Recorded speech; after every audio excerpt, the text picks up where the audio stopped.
Ahora sí. Tenían que moverse. Entonces, como tenían que moverse por tierra, estaban sujetos a que vinieran unos saqueadores, estaban sujetos a que tenían que pagar un impuesto por moverse, estaban sujetos a que tenían que pagar peaje, estaban sujetos a que los guardias romanos se le enfrentaran y le quitaran lo que tuvieran encima, estaban supuestos a que vinieran cualquier tipo de ladrón y en la noche le dieran un palo, le hicieran algo, le quitaran todo lo que tenían encima pensando que tenían cosas muy valiosas. Bueno, tenían cosas valiosas porque tenían la palabra de Dios, pero en el sentido de que eran también un tipo de amenaza que las personas sufrían. ¿Y por qué sufrían este tipo de amenaza? Porque lo que llevaban era de sumo valor. También estaba el costo. Tenían que moverse de una ciudad a otra, pagar hospedaje, pagarle a gente para que lo transporte, pagarle. O sea, había que hacer muchas cosas. Y ojo, todo eso lo financiaban las iglesias. Todo eso lo financiaban las iglesias. En aquel tiempo no existía de que vamos a comprar silla, págame para la luz, ofréndame para tal cosa, sino para lo necesario, mover a los misioneros. Entonces, en aquel tiempo, mover a los misioneros era un trabajo muy fuerte. ¿Por qué era un trabajo muy fuerte? Porque el mensajero era, era la persona de confianza que tenía que llevar todo eso.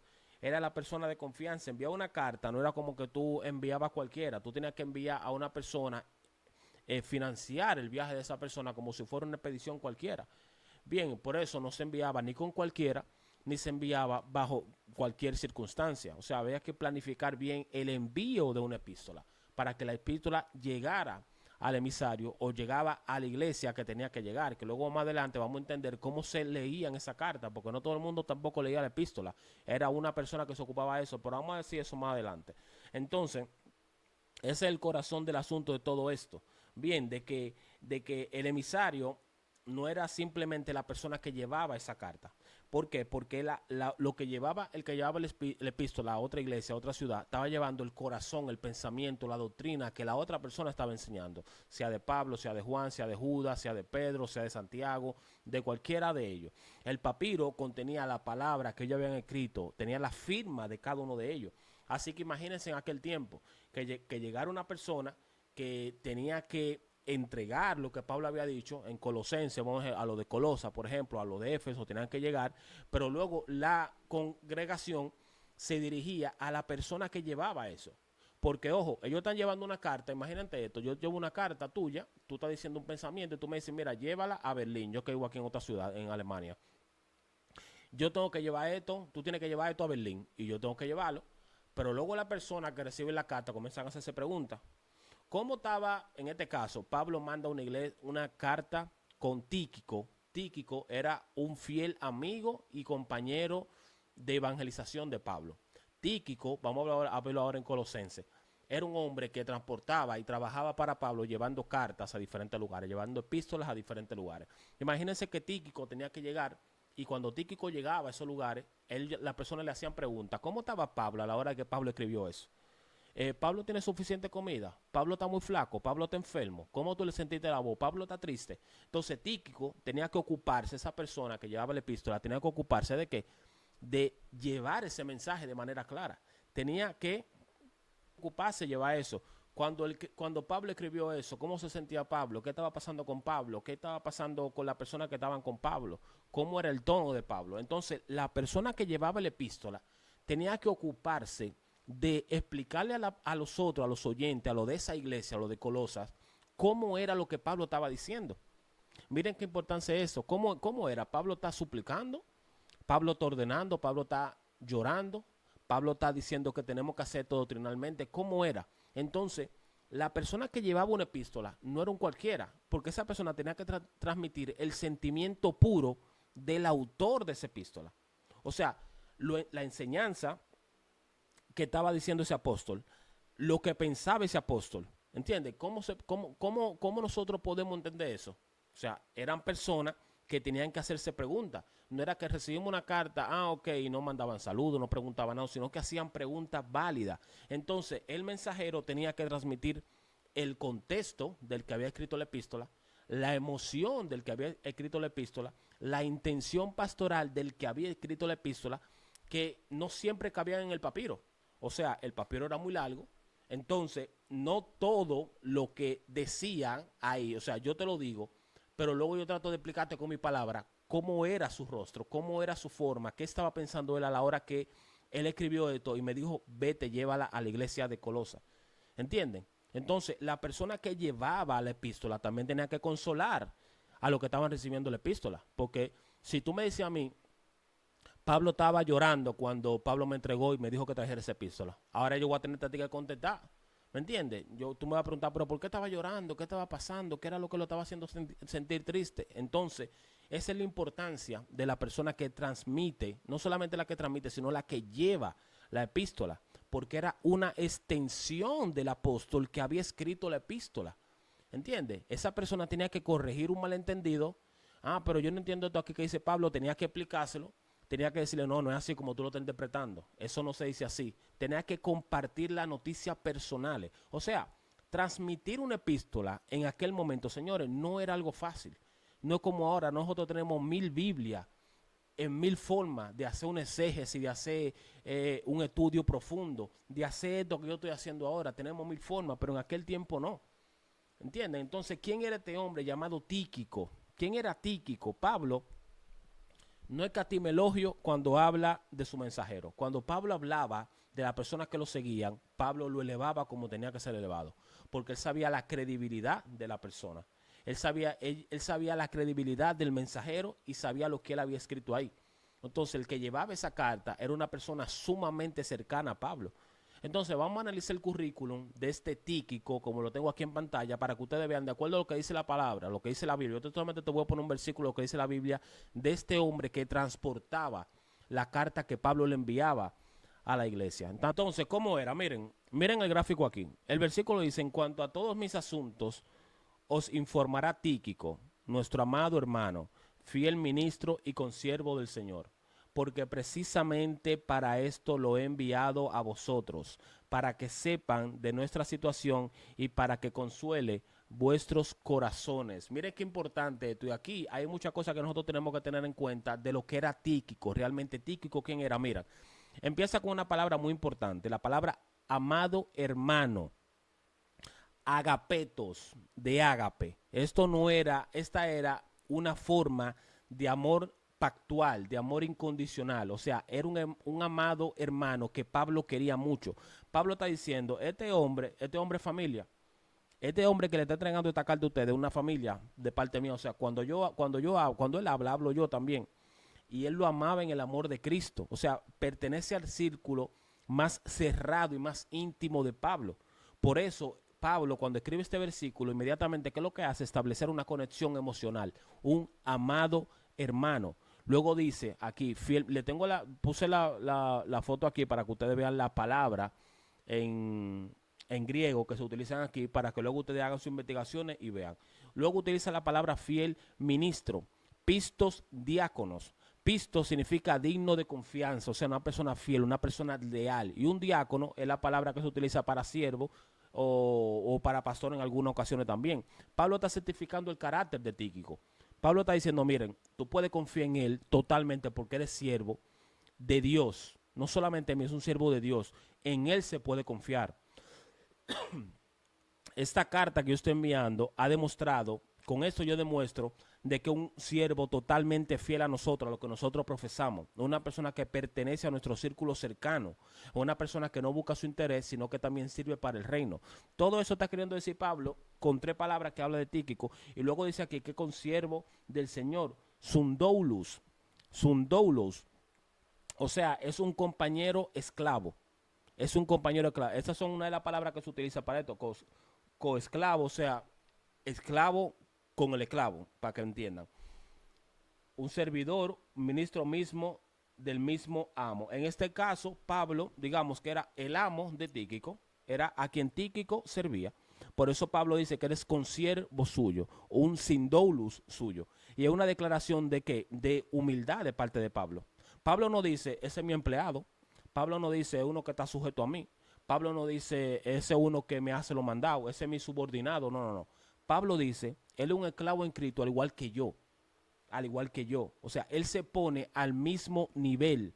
Y eso confería a Tíquico una autoridad delante de las personas que iban a recibir la carta que Pablo estaba enviando.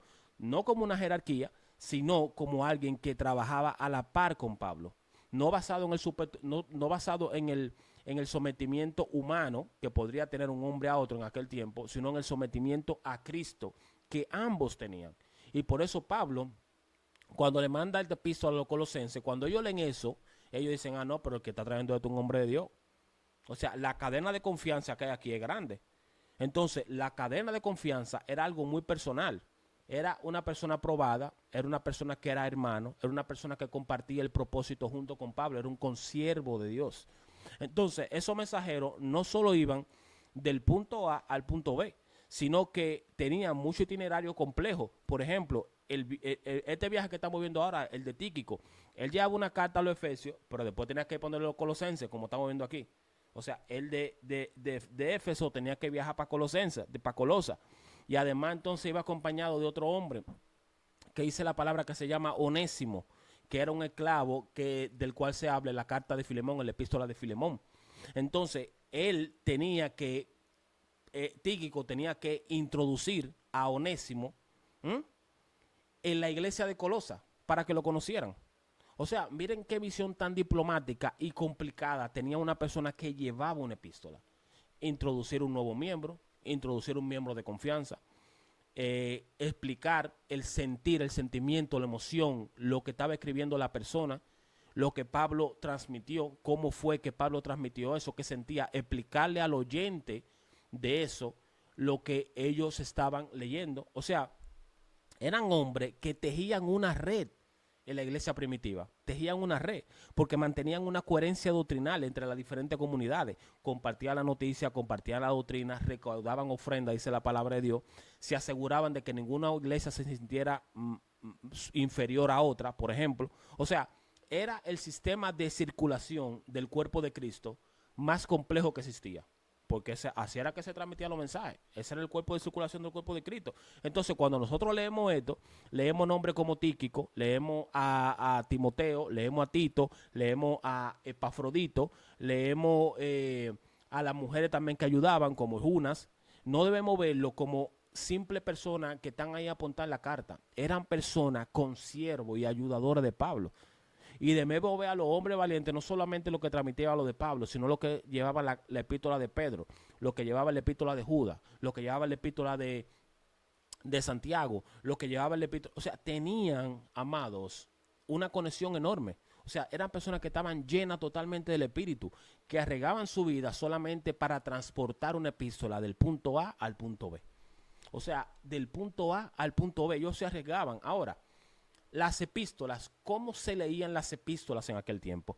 Una vez que una epístola llegaba a una iglesia, no se pasaba de que lo leí, toma, léelo tú ahora. Eso no era así que funcionaba. O sea, porque la gran mayoría, había un nivel de gente que no sabía leer ni escribir, que a ellos habían que leerle las epístolas. Había que leerle la epístola. La epístola llegaba a una iglesia y esa gente, fácilmente de esa iglesia que habían 15 miembros en una casa, y fácilmente de eso, 12 no sabían leer y escribir. Normal. Habían que, y tú aterrizas ahora y tú dices, acá, ¿por qué es que Pablo dice entonces que la fe viene por el oír? Y el oír la palabra de Dios.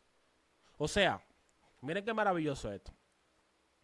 Personas que no sabían leer ni escribir. O sea, personas no estoy hablando de que del apóstol, esa cosa, porque eso es mentira, que ellos no sabían leer y escribir. Estoy hablando de la persona de la iglesia, de la comunidad de que se formaban. Bien, la palabra de Dios dice que la fe viene por el oír. ¿Y el oír qué? La palabra de Dios. O sea, te recalca la palabra de Dios. En aquel tiempo había que decirle a la gente lo que Pablo había enviado, transmitírselo. Ellos tenían que escucharlo, porque estaban propensos a escuchar otras cosas que no fueran la palabra de Dios, que no fuera la fe que lleva a Dios.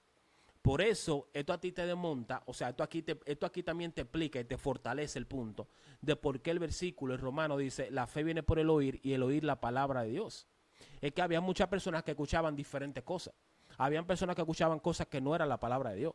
Habían personas que escuchaban cualquier filósofo que se paraba en cualquier aerópago y hablaba. Habían filósofos que se paraban en una acrópolis y hablaban. Y la gente solamente escuchaba, la gente no podía leer si lo que él estaba diciendo era como él estaba diciendo. no podían confirmar porque ellos simplemente todos no sabían leer. Y es una realidad que el nivel de analfabeto era grande en aquel tiempo. No podemos ser ciegos a eso. No me estoy hablando de los discípulos, siempre tengo que estar hablando de los apóstoles, porque siempre piensan que los apóstoles eran analfabetos. Eso es mentira. Eso es un disparate que la gente dice. Bien, entonces eso es crucial para entender esto. Por eso dice, déjame ver si puedo compartir, déjame ver si puedo compartir la pantalla. Le voy a compartir la pantalla para que ustedes vean un versículo en Colosenses. Colosenses 4:16 dice, miren, Colosenses 4:16 dice, déjame compartir esto aquí, para que ustedes vean. Miren, Colosenses 4:16 dice, no, para que vean, aquí no estamos de que con ChatGPT, por si acaso, eso es Canva y mi Biblia. Colosenses 4:16, miren lo que dice. Cuando terminen, escuchen, cuando terminen de leer esta carta, por favor asegúrense de llevarla a la iglesia de la Odisea. Quiero que ellos lean y que ustedes lean la que les envié a los de la Odisea. ¿Qué te dice a ti eso? De que había un intercambio de información pastoral, de epístola general, de epístola doctrinal. Había un intercambio. Mira, llévatela a la Odisea que te la dé yo a ti, y tú dale la que tú tienes a la Odisea. Y hacer el intercambio epistolar de aquel tiempo. Tú le das la Odisea al tuyo, la Odisea te da la suya a ti. Después la tuya tú se la pasas, que recibiste la Odisea, se la pasa a lo de Éfeso. Éfeso te la devuelve a ti, la que ellos recibieron, y después tú le pasas a la Odisea la que Éfeso recibió y ya tú la tienes, tú sirves como puente. Mire qué cadena se forma a la vez que se hace eso. O sea, se forma una cadena enorme. Enorme. Por eso eran que las epístolas circulaban de esa forma. Esa era la forma diseñada de que las epístolas circulaban. ¿Por qué? Porque de esa manera a cada quien recibía y tenía que ser leído públicamente, tenían que ser discutidas públicamente, tenían que ser aplicadas en comunidad cada una de las epístolas. Era una experiencia que se compartía entre todos de adoración y de formación colectiva. De formación colectiva. Ahora, hay que hablar del mito que hay del analfabetismo, de por Dios santo, hasta yo parezco analfabeta, analfabetismo, de por Dios, que había. Es un error principal que nosotros siempre hemos escuchado, de que en aquel tiempo nadie sabía ni leer ni escribir, de que todos los apóstoles, de que eran unos brutos, de que no, porque los apóstoles eran hombres que no tenían conocimiento, porque dice la palabra de que cuando ellos fueron al Sanedrín, dice que ellos eran unos iletrados, eran personas que no tenían alfabetización, era una persona que no oigan, hay algo que entender, es que en aquel tiempo no era común conocer el escribir y el leer, no era común, bien, no era común. De hecho, hoy en día, en mi país, República Dominicana, hay muchos grandes y niños que no saben leer ni escribir, y no estamos en los tiempos en esos tiempos de Judea del primer siglo. ¿Entiende? Ahora, pero la creencia popular es que dicen que se apoya principalmente en Hechos, capítulo 4, versículo 13, que dice, lo voy a leer porque lo tengo aquí. Hechos, capítulo 4, versículo 13. Dice que Pedro y Juan eran hombres sencillos y sin educación, y las autoridades se asombraron cuando vieron que ellos no tenían miedo de hablar. Entonces se dieron cuenta de que Pedro y Juan habían estado con Jesús. Estos son los fundamentos que utilizan, pero cuando tú no conoces, tú utilizas cualquier versículo para soportar una mentira. Cuando habla de que ellos no conocían o que no tenían educación, no significa de que ellos no sabían leer y escribir. No significa de que ellos eran incapaces de leer una palabra. En ese contexto, ellos donde están, frente a un grupo de personas. ¿Dónde ellos están aquí? Las autoridades. Estas autoridades eran autoridades en el Sanedrín, no eran autoridades cualquiera. Bien, ellos no tenían educación rabínica. Ese es el contexto. Cuando dicen aquí que Pedro y Juan eran hombres sencillos sin educación, pero aquí no te dice rabínica, tú tienes que investigar para tú entender de qué era educación rabínica a lo que se refiere. O sea, es imposible. O sea, eran gente que no habían ido a las universidades teológicas de Jerusalén. No eran hombres que eran parte del rabinato más alto de Jerusalén.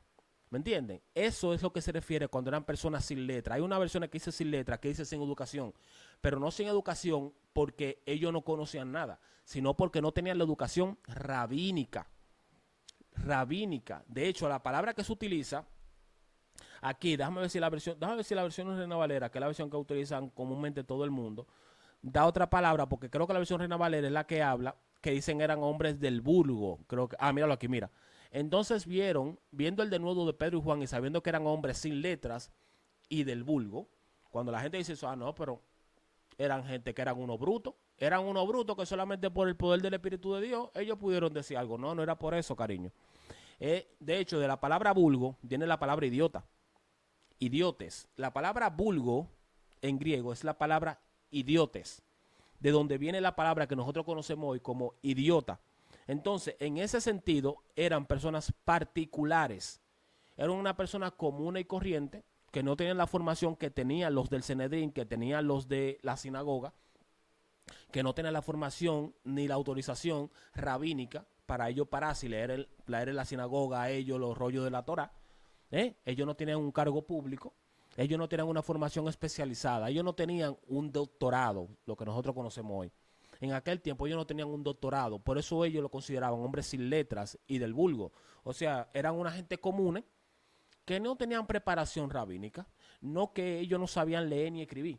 O sea, el Sanedrín no estaba asombrado de que ellos no pudieran hablar, porque evidentemente podían hablar.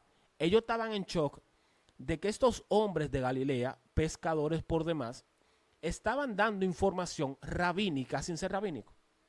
O sea, ellos tenían un pedigrí académico sin ser académico. O sea, ellos podían argumentar con elocuencia en frente de lo que supuestamente sabían mucho, sin estar en la universidad de que estaban ellos. Ese es el problema que hay aquí. ¿Entiendes? Ese es el problema que hay aquí. Los primeros cristianos en su mayoría, judíos en su mayoría, a diferente de muchas otras culturas, señores, eran gente que leían y estudiaban. Desde pequeño, a los judíos en aquel tiempo lo educaban en la Torá, en la sinagoga. Cristo se educaba en la Torá, en la sinagoga, estudiando la Torá. Y Cristo no era el único niño. Cristo fue el que más sobresalió. Pero la persona, los padres, llevaban a sus hijos para que escucharan la palabra de Dios. La sinagoga era la pieza más evidente y más fuerte de la práctica que existía allí del estudio de la palabra. Los sábados era comúnmente los Shabbat Shalom para todos, eran cuando se reunían a orar y a la lectura pública de la palabra de Dios. Y se leía en porciones del rollo de la Torá. Y era algo que desde niños se le enseñaba. No era algo que ellos desconocían. Ellos no eran personas que no sabían leer. No eran personas que no sabían leer. De hecho, cuando tú te encuentras en Lucas capítulo 4, versículo 16 al 20, te dice que Jesús entra a la sinagoga y se levantó a leer como es una costumbre. Le entregaron un rollo y leyó en voz alta. Y luego la gente se sorprendió porque él se paró a explicar, y ahí todo lo que nosotros conocemos que nos dice el Evangelio. Entonces, ese era el modelo de los apóstoles. Los apóstoles no eran personas ignorantes. Eran personas que conocían. Eran personas que tenían conocimiento. Era un grupo diverso de personas, señores. Era una diversificación de personas que ven allí, familiarizados con lo que era la práctica de la lectura, con lo que era la práctica de hacer contratos, porque eran negociantes.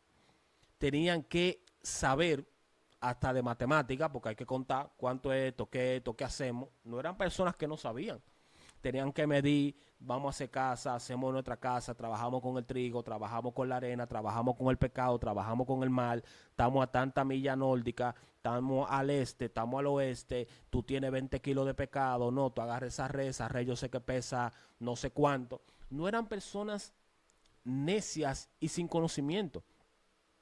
Pescadores, Pedro y Juan tenían probablemente el mayor, el más elevado nivel de conocimiento. Y cuidado, Mateo también, porque Pedro y Juan tenían que registrar todo lo que ellos hacían, leer los contratos de pesca que hacían, ¿m?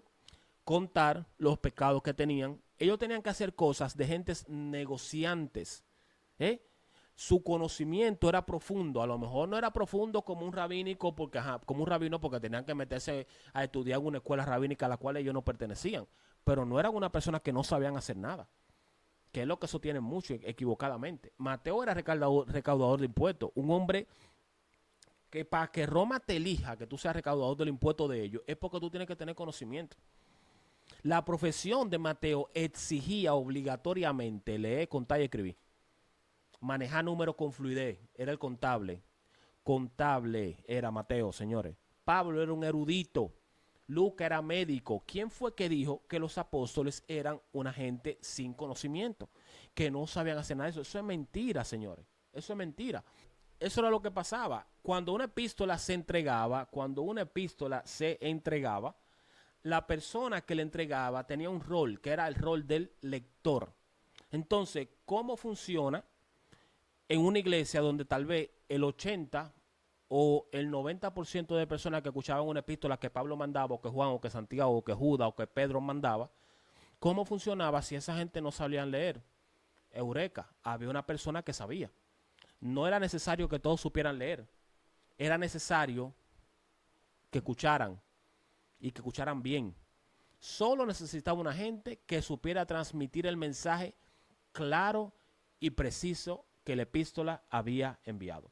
La iglesia primitiva, digamos que institucionalizó lo que era un lector, un agnostes se llama. Anagnostes se llama. Anagnostes se llama. Un anagnoste era un lector, una persona que se encargaba de leer la epístola que recibía la iglesia local para que todos comprendieran, para que la congregación entendiera lo que se le estaba diciendo. Y una evidencia de eso es que Pablo le da instrucciones a Timoteo, en 1 Timoteo 4:3, le dice, déjame yo ponerlo, porque es que me gusta hacerlo con Biblia, porque después comienzan a decir que uno se está inventando las cosas aquí. Primera de Timoteo, lo estoy poniendo aquí. Primera Timoteo, para que ustedes vean que no soy yo. Primera Timoteo 4:13. Miren lo que dice. Entre tanto que voy, ocúpate de la lectura, la exhortación y la enseñanza. ¿Qué significa? Que Pablo le está diciendo a Timoteo, hasta que yo vaya, ponte a leer como un loco hasta que yo llegue. No es eso, mi amor. Timoteo, ocúpate de la lectura pública. Timoteo, ocúpate de lo que yo estoy enviando, porque la carta de Timoteo son epístolas pastorales. Timoteo, hasta que yo vaya, la epístola que yo te he mandado, comienza a leerla públicamente para que la escuchen, para que comiencen a ver que es palabra de Dios, para que empiecen a aprender. Pablo le dice, asegúrate. Pablo le dice aquí, entre tanto que voy, ocúpate, perdón, no asegúrate, ocúpate, le dice. Pablo no le dice, asegúrate que todo lea. No. Él dice, dedícate a la lectura.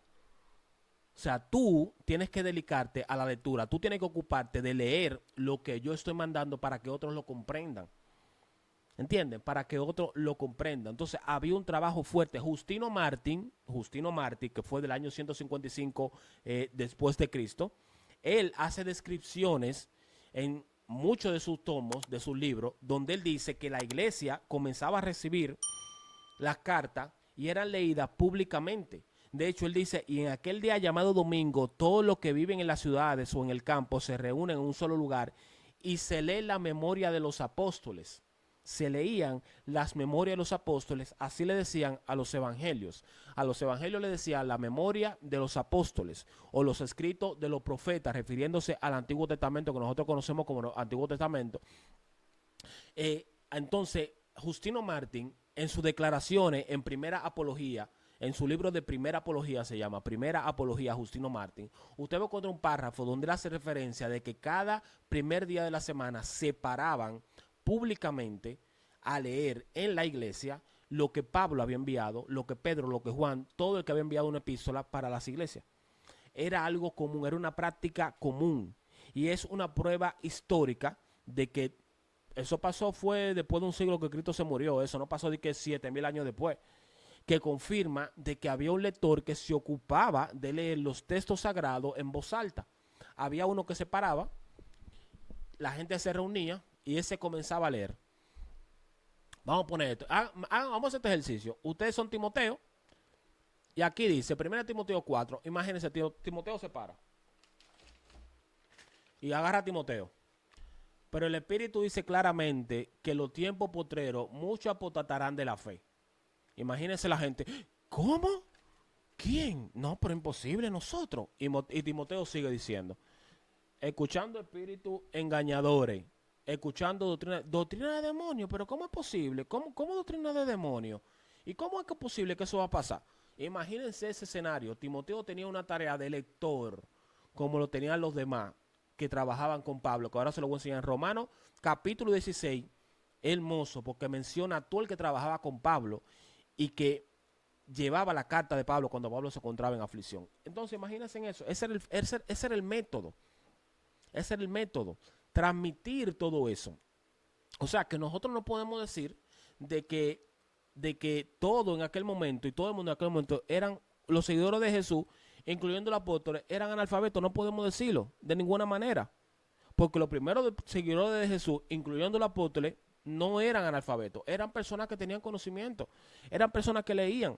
Entonces, decir que ellos eran analfabetos, que solamente, imagínate 40 hombres en diferentes lugares del mundo, analfabetos, y que el Espíritu, no, mi amor, espérate un momento. El Espíritu de Dios sí mueve a la persona para que escriba un mensaje. Pero escúchame, algo doctrinal y tan importante, Dios no lo va a poner en manos de una gente que no sepa leer ni escribir.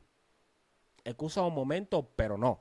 O sea, eso no, pensar de que Dios va a actuar milagrosamente, incluso para cosas tan importantes, va a siempre utilizar personas que no sepan ni leer ni escribir. Eso es mentira de toda la mentira.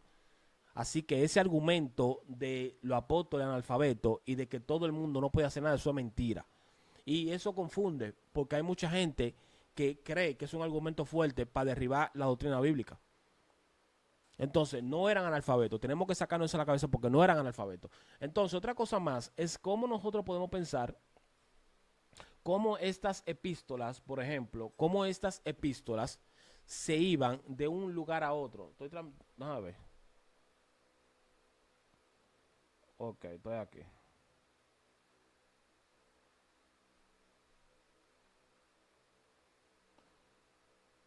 Pero en su momento. No, que estoy viendo a ver cómo está todo.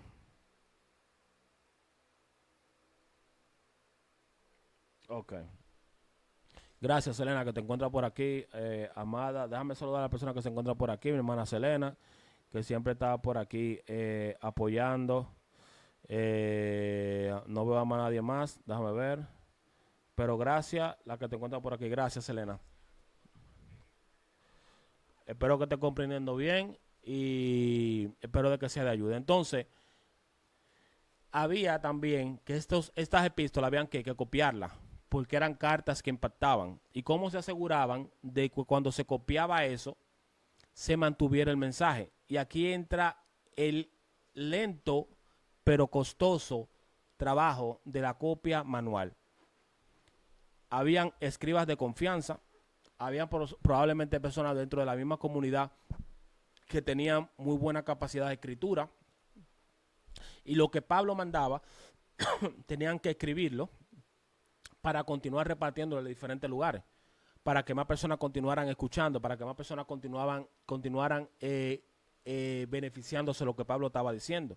Entonces, aparte de que ellos tenían que copiar, había una gente que tenía que explicar el texto, lo que Pablo había mandado, porque no era cualquiera, no es de que, bueno, y entonces ahora no entendemos esto, ¿y quién no explica esto? Bueno, ahora hay que explicarlo eso. Había que escuchar primero la carta, primero había que escuchar la epístola, entender la epístola y luego aplicar la epístola de la manera correcta.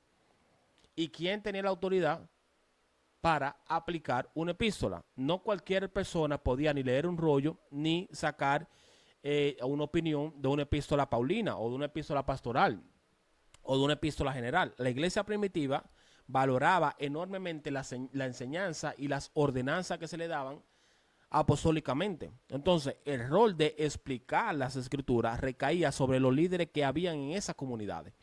cada líder, cada presbítero, cada anciano tenía que explicar, cada maestro tenía que explicar lo que Pablo había mandado, la copia que se habían hecho. Por eso en Tito 1.9 Pablo instruye a un anciano que debe ser el que retenga la palabra fiel, dice, que es conforme a las enseñanzas, que sea capaz de instruir, dice Pablo, que sea capaz de exhortar en la sana doctrina, dice Pablo, y de refutar a los que contradicen eso. O sea, había una persona que cuando recibía esa epístola en la comunidad tenía que ser capaz de explicar la epístola, mantener el mensaje central de la epístola y no dejarse confundir por quien viniera a debatir acerca de la epístola, porque venían gente y decían de que no, eso no es así. Y tenía él que explicarla, tenía que refutar a las personas que contradecían a Pablo, porque había personas que contradecían a Pablo. Entonces, la comunidad toda escuchaba la carta.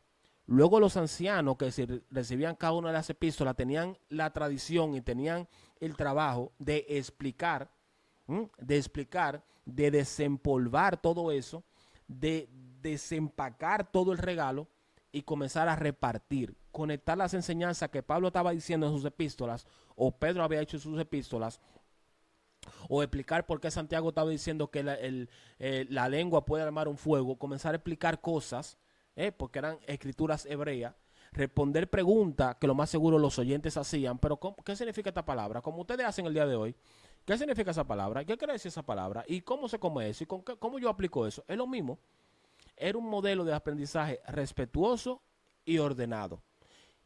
Ellos preguntaban, los ancianos y maestros respondían. Así era que funcionaba. Entonces, es un privilegio que nosotros tenemos hoy, tantas versiones a las cuales nosotros tenemos disponibilidad. Yo le acabo de mostrar una página donde tú vas y tú encuentras muchísimas versiones bíblicas gratis, tú lees, pero en aquel tiempo no decía eso. Nosotros tenemos un privilegio el día de hoy. Nosotros tenemos que pensar en esto desde el corazón de Pablo, que Pablo estaba en prisión, Pedro, Pablo, Juan, todos los que estaban corriendo, ellos estaban no solamente corriendo, sino que donde se alojaban, transmitían un mensaje para pasárselo a un embajador que tuviera las agallas de atravesar todo lo que podía atravesar, mar, tierra, ataque de asaltantes, toda esa cosa, cientos de kilómetros en burrito o a pie o en barco, o lo que sea, transmitir ese mensaje, explicar ese mensaje, leer ese mensaje en voz alta a toda la comunidad para que aprendan, copiar, agarrar personas para que copien ese mensaje y lo continúen transmitiendo de otro lugar a otros lugares. Entonces nosotros tenemos que entender de que las epístolas son un regalo que nosotros tenemos. Son regalos de eventos y de situaciones demasiado maravillosos, por así decir.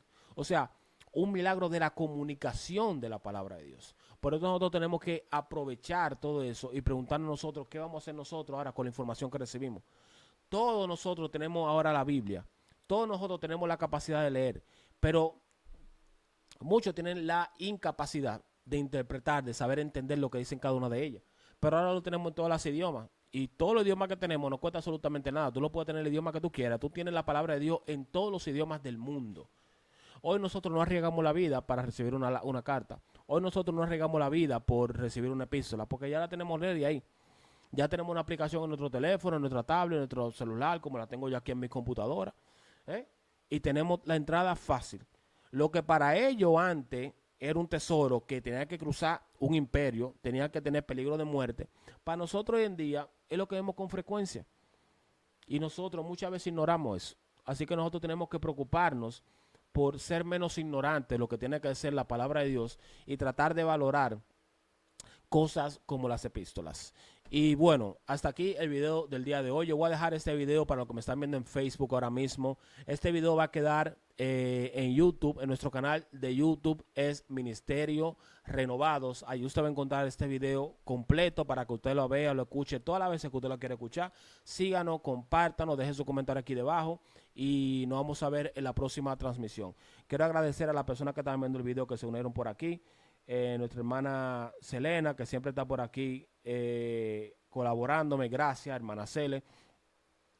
También vi que entraron personas, Maite Robles, Fabi Coló, Brandion Pérez, Mirela Corupe, Oscar Bourdet, entre otras personas que estuvieron aquí. Gracias por acompañarnos, espero que les haya gustado. Cualquier tipo de pregunta, dejen un comentario aquí debajo y con gusto vamos a tratar de ayudarlos a responderlo. Si quieren ver los otros dos videos en nuestro canal de YouTube, van a encontrar el video de introducción de las epístolas y el segundo video que habla del tipo de las epístolas que nosotros tenemos en la palabra. Mi gente, los quiero mucho, nos vemos pronto y gracias a todos.